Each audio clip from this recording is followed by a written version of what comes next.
એક એસપી છે, પાટણના એસપી રવિન્દ્ર પટેલ, એમની સામે ફરિયાદ નોંધવાની વાત છે, પણ હજુ સુધી એમની સામે ફરિયાદ નોંધાતી નથી. કેમ નથી નોંધાતી સમજાતું નથી.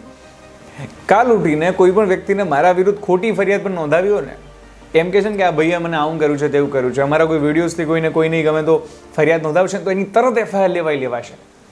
પણ એસપી સામે એક વ્યક્તિ કહે છે કે આ વ્યક્તિએ મારું અપહરણ કરાવડાવ્યું છે, તમે કેમ ફરિયાદ નથી નોંધતા?